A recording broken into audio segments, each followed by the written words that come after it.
The show opens as we meet our protagonist, Clary Fray, who has just turned 18 today. It's an even more special day for her as she's been accepted to the Brooklyn Academy of Art. After the successful college interview, Clary meets her best friend, Simon, who has feelings for her. She tells him the good news, and he excitedly congratulates her. Afterward, Clary meets her mother, Jocelyn, who congratulates her and wishes her a happy birthday. Jocelyn then gifts her an object, explaining it's a family heirloom called a stele. She adds that things are about to change, and they need to have an important talk. But Clary is too excited about her birthday plans and convinces her to postpone the conversation until tomorrow. The scene then cuts to a flashback of many years ago, where we see a young Clary playing by a small pond. All of a sudden, a scary demon emerges from the water and tries to attack her.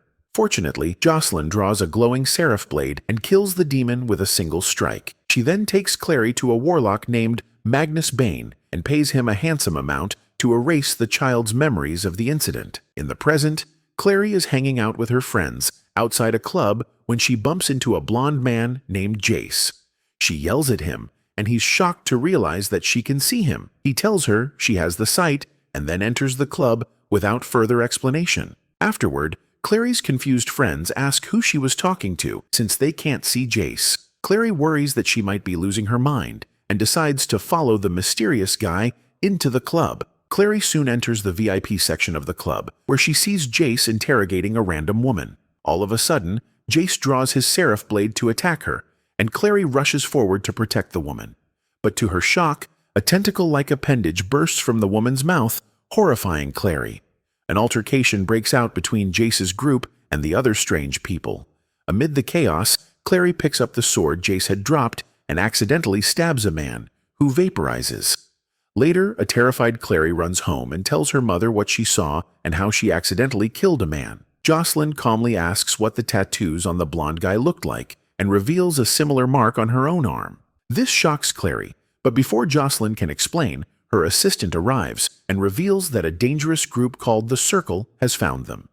Hearing this, Jocelyn panics and quickly wraps a necklace around Clary's neck. She tells Clary that she loves her and that she is much more powerful than she realizes. Jocelyn then pushes her daughter through a portal that the assistant opened and sends her away. Afterward, the intruders catch up, and Jocelyn and her assistant start fighting them. The assistant is pushed through a window and falls from a great height, while Jocelyn is cornered by the Circle members. They reveal that their leader, Valentine Morgenstern, is still alive and searching for a powerful object called the Mortal Cup.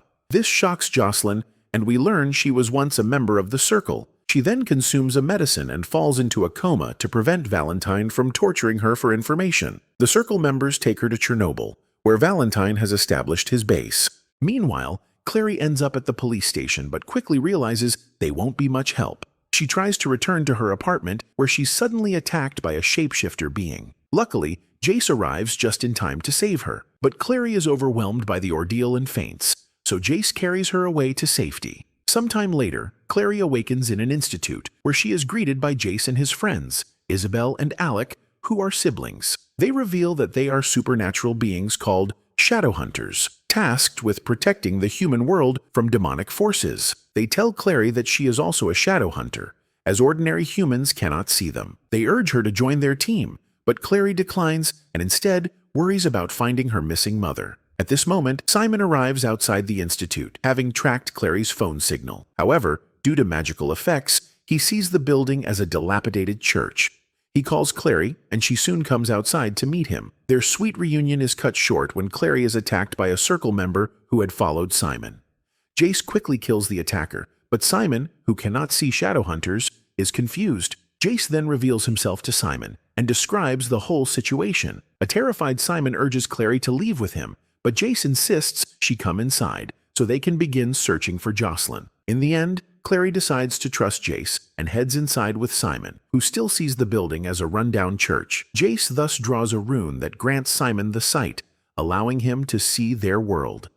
Later, the group discusses the dire situation, and Jace explains that the Circle was an elite group who led a revolt years ago against fellow Shadowhunters. He also talks about the Mortal Cup, which is the most important artifact in the Shadow World. It can create new Shadowhunters, but in the wrong hands, it can also be used to control demons. In other words, Valentine is extremely dangerous and will be unstoppable if he gets the cup. Upon hearing this, Clary tries to recall her memories, but her mind is completely blank. Jace suspects that her memories have been wiped and claims that only a warlock could have done it. He states that an ascetic group of powerful Shadowhunters, called the Silent Brothers, might be able to unlock her memories. Isabel and Alec protest, warning that the Silent Brothers are creepy and the process could even kill Clary, but a desperate Clary insists that if it's the only way to find her mom, she's willing to take the risk. Shortly after, the group arrives at a remote location with an old cemetery. Jace and Clary head inside to meet the Silent Brothers, while the rest of the group decides to stay outside. The two soon enter the tomb, where Jace holds out a witchlight, which glows in his hand to guide them. Not long after, they come across the Silent Brothers, whose eyes and mouth are sewn shut. They speak to Clary through her mind and tell her to come into the circle. Moments later, the Silent Brother warns Clary that the ritual could kill her, but Clary claims she's ready. A sword soon hovers over Clary and touches her head, which begins the ritual. Clary soon has a flashback of her mom talking with a friend. The friend tells Jocelyn to stop blocking her memory and that they can't change the fact that she is a Shadowhunter. But Jocelyn reveals how she just wants to protect her daughter and not let her find out that her father is Valentine. Returning to the present, Clary is horrified by her vision and begins panicking, saying it couldn't be true. The Silent Brother says only fragments of her memory are there and that she must accept what she saw. Clary then runs out and tells the group what she saw, which leaves everyone shocked. Before they can even process this, Isabel frantically says Simon is gone and she can't find him. They all begin panicking and soon notice Simon being held upside down off the bridge abutment by a vampire. The vampire claims that they will trade him unharmed in exchange for the mortal cup. The vampires then vanish, along with Simon, as Clary is left screaming for her best friend. Later, the group returns to the Institute, and Clary is furious at how the Shadowhunters, protectors of humans, could allow Simon to be kidnapped by vampires.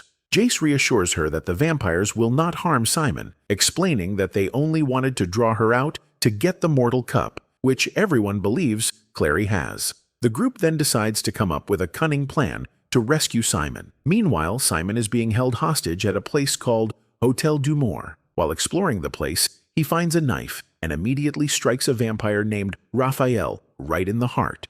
However, Raphael just laughs it off, revealing that such weapons have no effect on him. At this moment, Camille Belcourt, the leader of the New York vampire clan, arrives. She eyes Simon with unsettling bloodlust and says she can't wait to get to know him. The scene returns to the Shadowhunters group, who have arrived at a graveyard.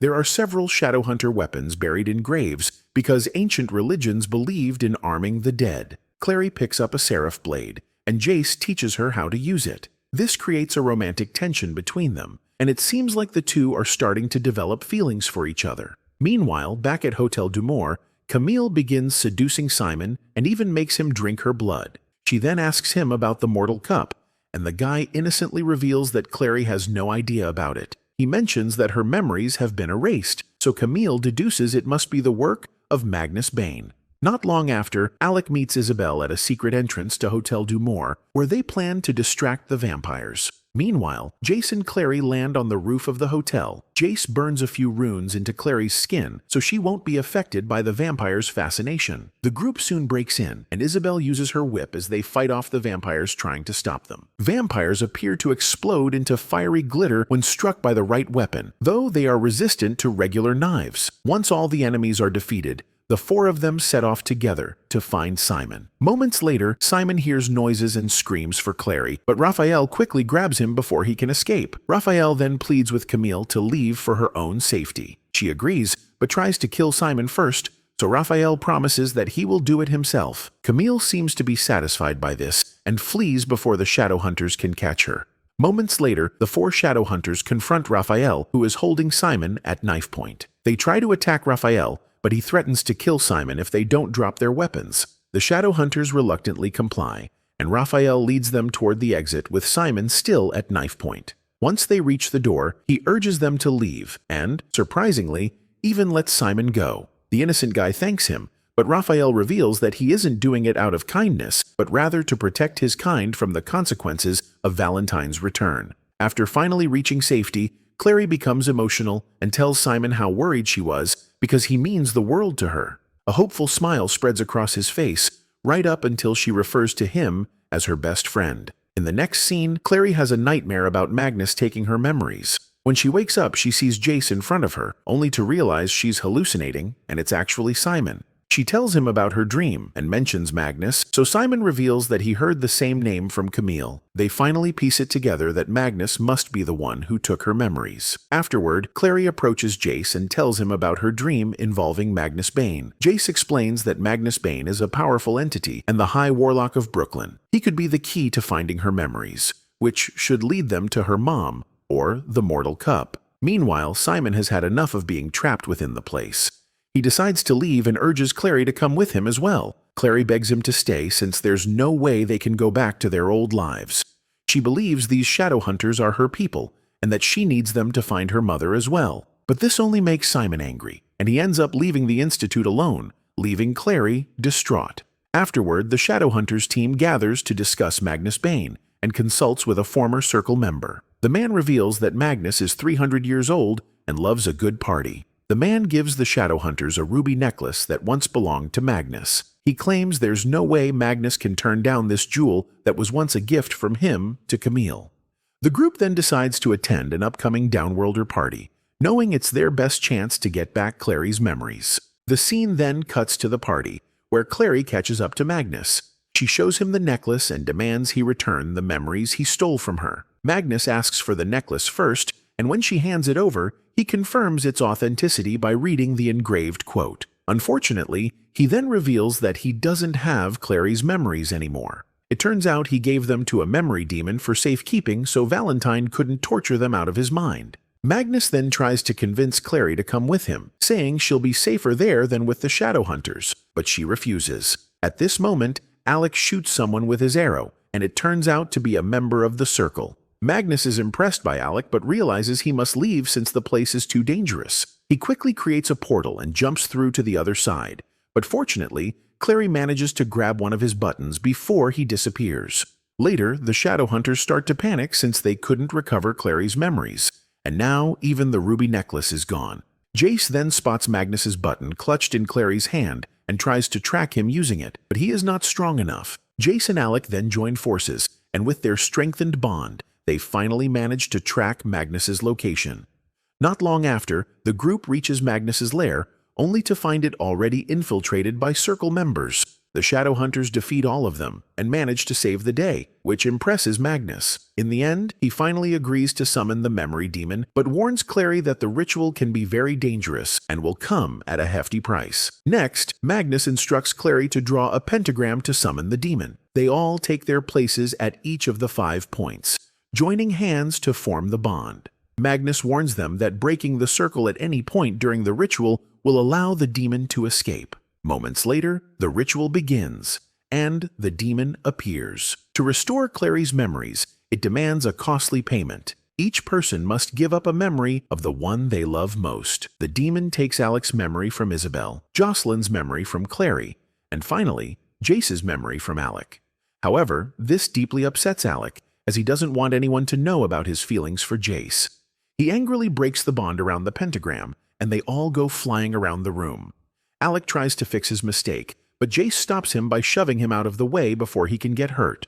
The angry demon then grabs hold of Jace and tries to end his life. Clary, with no other option, decides to kill the demon to save Jace, even if it means sacrificing her memories forever. As Jace is about to be sucked into a tornado, she uses the Seraph Blade to kill the demon and saves the day. In the aftermath, Alec is distraught that he caused the ritual to fail and almost got Jace killed, but Magnus, who seems to have a crush on him, reassures Alec that it's not his fault. He supportively tells him that there's nothing to be ashamed of, but Alec pretends not to know what he's talking about. Once they return to the Institute, Clary is seen upset when suddenly the necklace given by her mom begins to glow. We then learn that Valentine, who is in Chernobyl with unconscious Jocelyn, can sense her through it. He speaks directly to Clary, warning that if she wants to find her mother, she must give him the mortal cup. The episode comes to an end as a startled Clary pulls off the powerful necklace and throws it away from herself. Subscribe and help us hit 1,000 likes or 100 comments to continue. Clary's next choice could save her mom, or doom the Shadow World.